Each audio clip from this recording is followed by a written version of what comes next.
तो अब हम करने वाले हैं इलस्ट्रेशन नंबर 53। बुक है डी के गोयल साहब की 10+2 अकाउंटेंसी सीरीज हमारी चल रही है कैश फ्लो स्टेटमेंट। इस क्वेश्चन में कैश फ्लो स्टेटमेंट प्रिपेयर करना है एज पर अकाउंटिंग स्टैंडर्ड 3। ये याद रखना है, अकाउंटिंग स्टैंडर्ड का नाम बहुत इंपॉर्टेंट है। 2017-18 का डाटा दिया हुआ है हमें। शेयर कैपिटल 2 लाख से 3 लाख हो गई है, इसका मतलब इशू है, तो हम क्या करेंगे, ऐड कर देंगे फाइनेंसिंग एक्टिविटी में। दूसरा, reserve and surplus statement of profit and loss 70,000 से 120 हो गया है, तो इसका मतलब 50,000 रुपया हमारा क्या है, प्रॉफिट है। तो ये प्रॉफिट बिफोर टैक्स निकालेंगे, इसमें एडजस्टमेंट अभी और करेंगे। हम क्या करेंगे, प्रपोज डिविडेंड अगर प्रीवियस ईयर का है, या फिर इंटीरिम डिविडेंड करंट ईयर का है, या फिर अगर हमने प्रोविज़न फॉर टैक्सेशन इस साल कितना ट्रांसफ़र किया, और इसके अलावा एक आधी चीज़, हाँ, अगर रिज़र्व के अंदर कुछ ट्रांसफ़र किया तो वो सारी चीज़ें हम ऐड कर देंगे। तो प्रॉफिट बिफोर टैक्स हमें फाइंड आउट हम कर लेंगे इस 50,000 में, ये सारी चीज़ें ऐड करके। लॉन्ग टर्म बोरोइंग 8% डिवेंचर हैं, 120 से 150 हो गए। नॉर्मली हम इस अमाउंट पे ब्याज लगाते हैं, लेकिन एडिशनल इन्फॉर्मेशन पढ़ेंगे, हो सकता है उसमें कुछ दिया हो। Short term borrowing, bank over draft, वो एक फाइनेंसिंग एक्टिविटी है, इंक्रीज हुआ है तो प्लस हो जाएगी। ट्रेड पेबल्स करंट लाइबिलिटी है, इंक्रीज हो रही है, प्लस करेंगे वर्किंग कैपिटल वाले सेक्शन में। 1 नंबर नोट दिया है शॉर्ट टर्म प्रोविजन का, 2 नंबर नोट टेंजिबल एसेट का दिया है। इन्वेस्टमेंट नॉन करंट 120 से 130 हो गई है, तो डेफिनेटली इन्वेस्टिंग एक्टिविटी है, प्लस इंक्रीज हो रहे हैं। इंक्रीज हो रहे हैं तो कहने का मतलब पेमेंट की है, तो लेस करेंगे इस चीज़ को इन्वेस्टिंग एक्टिविटी से। इन्वेंट्री करंट एसेट है, इंक्रीज हो रहा है, तो डेफिनेटली पेमेंट की होगी, माइनस करेंगे। ट्रेड रिसीवेबल भी करंट एसेट है, और वो भी इंक्रीज हो रहा है सिर्फ 100 रुपये से, वो भी माइनस कर देंगे। ओपनिंग बैलेंस ऐड करेंगे, चेंज ड्यूरिंग करंट ईयर में वो क्लोजिंग के बराबर आ जाएगा। नोट्स अकाउंट्स की अगर बात करें, provision for taxation, opening balance, closing balance दिया हुआ है। अभी हम एडिशनल इन्फॉर्मेशन देखेंगे, उसके बाद ही इन चीज़ों को डिस्कस कर लेंगे। प्रोविज़न फॉर डाउटफुल डेट्स 1600 से 2000 रुपये हो गया, तो इसका मतलब इस साल कितना प्रोविज़न बनाया हमने, 400 का प्रोविज़न और बनाया है। तो करंट ईयर का प्रोविज़न सिर्फ 400 है, और वो ओपनिंग क्लोजिंग बैलेंस 2000 हो गया है। ठीक है, तो कहने का मतलब है कि जो प्रोविज़न फॉर डाउटफुल डेट्स का अकाउंट होगा ना, वो बाय बैलेंस BD लिखा होगा, पिछले साल कितना 1600, उसमें 400 और कर दिया हमने add profit and loss account से, तो टोटल 2000, और इसका बैलेंस कितना आ गया, बैलेंस CD 2000।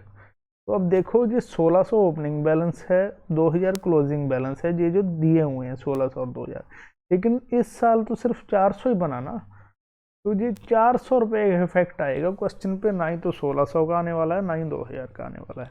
तो 400 रुपये हम क्या करेंगे, हम इस 400 रुपये को ऐड कर देंगे। कहाँ पर ऐड कर देंगे, ऑपरेटिंग एक्टिविटी के अंदर ट्रांसफ़र किया, क्योंकि प्रॉफिट एंड लॉस से। उसके बाद देखो, प्लांट एंड मशीनरी, उसमें अकोमोडेटेड डेप्रिसिएशन माइनस किया है, तो ओरिजिनल कॉस्ट बेस पे खाते बने हुए हैं। एडिशनल इंफॉर्मेशन दी हुई है, मशीनरी हमने बेच दी 21,000 रुपये की, 4,000 प्रॉफिट कमाया। मशीन अकाउंट बनाएंगे तब देखेंगे इसको।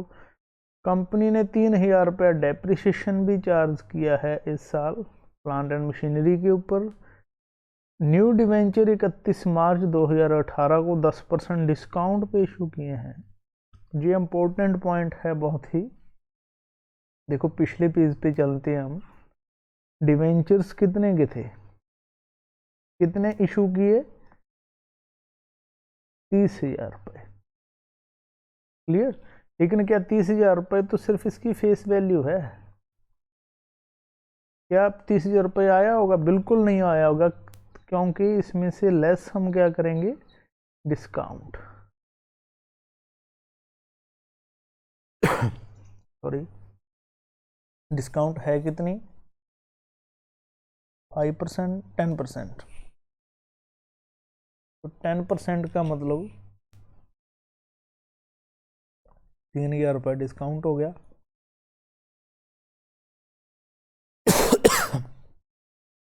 सॉरी तो कैश हमारे पास कितना आया, कैश प्रोसीड या कैश रिसीव हमने कितना किया फ्रॉम प्रोसीडिंग, सिर्फ 27,000 रुपया मिला। तो ये 27,000 रुपया ही हम फाइनेंसिंग एक्टिविटी में दिखाएंगे, ना कि 30,000। और इस 3,000 को कहाँ दिखाएंगे, ये हमारा नॉन ऑपरेटिंग खर्चा है, ये हम दिखा देंगे ऑपरेटिंग एक्टिविटी के अंदर। ये देखो discount on issue of debenture 3,000 रुपये, और साथ ही 3,000 माइनस करके दिखाएंगे सिर्फ 27,000 रुपये read from long term borrowing.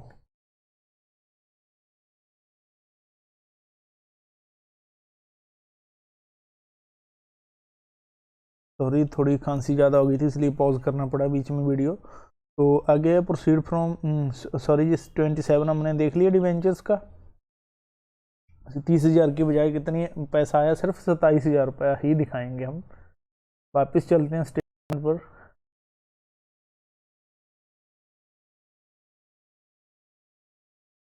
हमारा पॉइंट हम चल रहे थे जहाँ पर, ठीक है, इंटरेस्ट 9600 पे किया।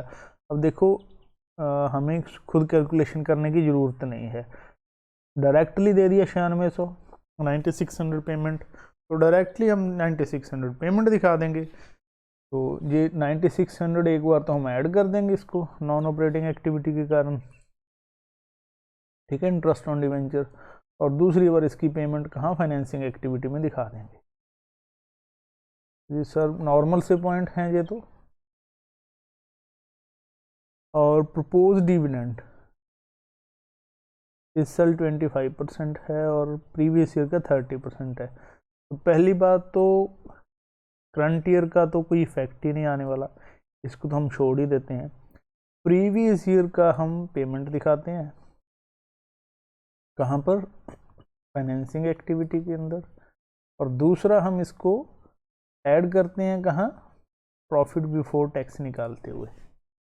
और ये 30% किस चीज़ का है, 30% होता है फेस वैल्यू का, ठीक है, 30% डिविडेंड है of face value, sorry face value का मतलब कि जितने का शेयर का एक तरह से MRP की तरह है जी, जितने का प्राइस लिखा होगा कि ये शेयर इतने का है, बेचा जितने का मर्जी है, प्रीमियम पे बेच देते हैं शेयर। हो सकता है शेयर 100 रुपये का लेकिन बेच रहे हो 500 में, वो 400 रुपया क्या होगा प्रीमियम होगा, लेकिन उसकी जो फेस वैल्यू है, फेस वैल्यू अगर 100 है और उसको अगर हम प्रीमियम पे बेच रही है कंपनी 400 रुपये प्लस करके, तो 500 रुपये रिसीव होंगे कंपनी को, ठीक है, खरीदने वाले को 400 पेमेंट करनी पड़ेगी। तो फेस वैल्यू सिर्फ 100 रुपये और डिविडेंड इस फेस वैल्यू पे मिलता है, ना कि इस 500 पे। और मार्केट प्राइस हो सकता है उसका 500 से ज़्यादा भी हो सकता है, मार्केट प्राइस 1000 भी हो सकता है, और मार्केट प्राइस हो सकता है कंपनी अच्छा परफॉर्म ना करे और धीरे धीरे सिर्फ वो 200 रुपये रह जाए। मार्केट प्राइस कुछ भी हो सकता है, मार्केट प्राइस फिक्स नहीं होता, वो मार्केट की कंडीशन पे डिपेंड है। तो समझा रहा था आपको फेस वैल्यू का मतलब, तो फेस वैल्यू का 30%। और जो बैलेंस शीट हमारी लिखी होती है ना, उसमें जो शेयर कैपिटल होती है वो फेस वैल्यू पे ही दिखाई जाती है, क्योंकि उसका प्रीमियम अलग से सिक्योरिटी प्रीमियम अकाउंट के नाम से अकाउंट बनाया जाता है। फेस वैल्यू के ऊपर ही हमेशा शेयर कैपिटल दिखाई जाएगी। तो हम बैलेंस शीट में देख लेते हैं कैपिटल है कितनी। शेयर कैपिटल 2 लाख थी, उसके बाद नई इशू की है 3 लाख रुपए होगी, तो हम मान लेंगे कि ये तो लास्ट में इशू की होगी, तो इस 2 लाख के ऊपर हम डिविडेंड दे देंगे। वैसे भी ये तो इस साल का है ना, प्रीवियस ईयर में तो 2 लाख ही थी, हमने तो डिविडेंड पिछले साल का ही प्रपोज करना है जी, ठीक है, 2017 वाला। तो ये 30% किस चीज़ का, 2 लाख का, 2 लाख का गुना 30%, 60,000 हमारा आ गया। इसके इफेक्ट क्या होने वाला है, इसका पहला इफेक्ट तो हम ऐड कर देंगे प्रॉफिट बिफोर टैक्स निकालते हुए, और इसका दूसरा इफेक्ट हम इसकी पेमेंट दिखा देंगे कहाँ पर, फाइनेंसिंग एक्टिविटी में। क्लियर। तो ये क्वेश्चन सिंपल सा क्वेश्चन था, इसको मैं देख लेता हूँ पहले। नोट नंबर 1 देखो, नोट नंबर 1 नेक्स्ट पेज पे है। तो इस साल का प्रॉफिट क्लोजिंग में से ओपनिंग माइनस किया 50,000 आया। प्रोविज़न फॉर टैक्स 30,000 रुपये, पिछले साल वाला इस साल वाला तो प्रोविज़न मान लेते हैं, और पिछले साल की पेमेंट दिखा देंगे प्रोविज़न फॉर टैक्स की।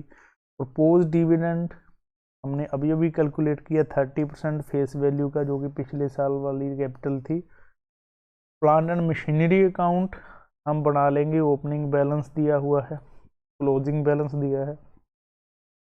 इसी तरह अकम्युलेटेड डेप्रिसिएशन का भी ओपनिंग एंड क्लोजिंग बैलेंस दिया है। इस क्वेश्चन में क्या होगा,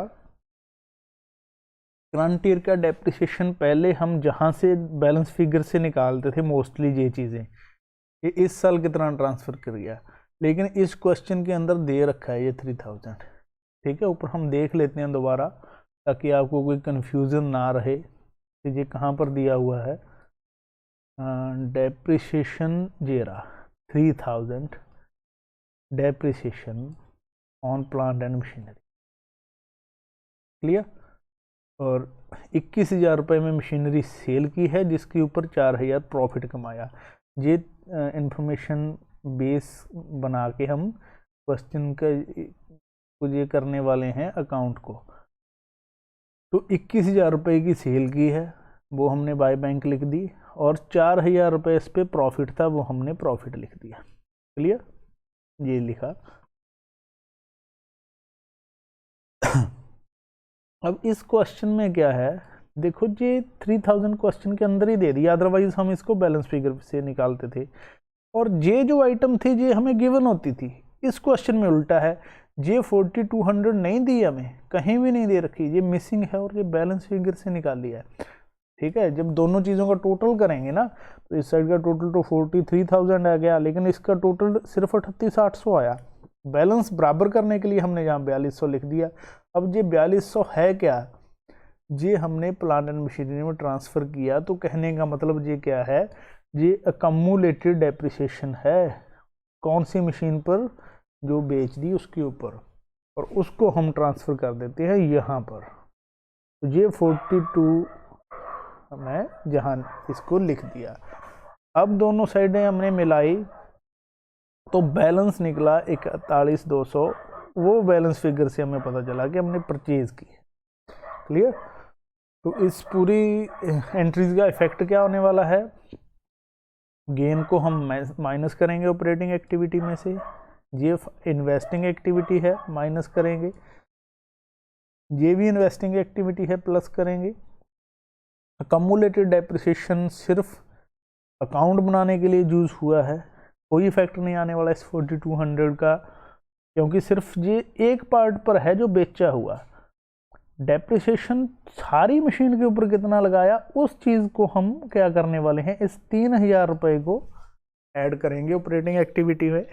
इस 4200 का कुछ नहीं करना, और बस यही है इस पॉइंट में। तो वापस चलते हैं क्वेश्चन के ऊपर।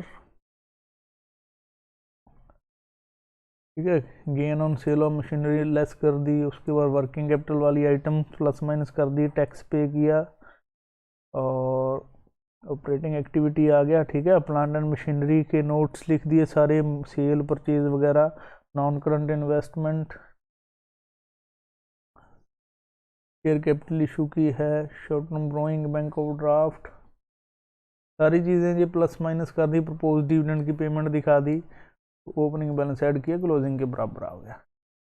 ठीक है, तो बड़े सिंपल लगेगा आपको क्वेश्चन अगर आपने सारी प्रैक्टिस की है तो। कुछ एक्स्ट्रा बड़ा पॉइंट नहीं था इसमें, सिर्फ यही था कि ये 4200 वाला पॉइंट, तो ये कोई लंबा चौड़ा पॉइंट नहीं है। क्लियर, तो इसमें 42 गिवन नहीं था, हमने फाइंड आउट करके यहाँ लिख दिया, और बाकी सारा क्वेश्चन सेम है पिछले क्वेश्चंस की तरह। तो नेक्स्ट क्वेश्चन हमारा 54 अगले इलस्ट्रेशन में, अगली वीडियो में हम करने वाले हैं। Thank you.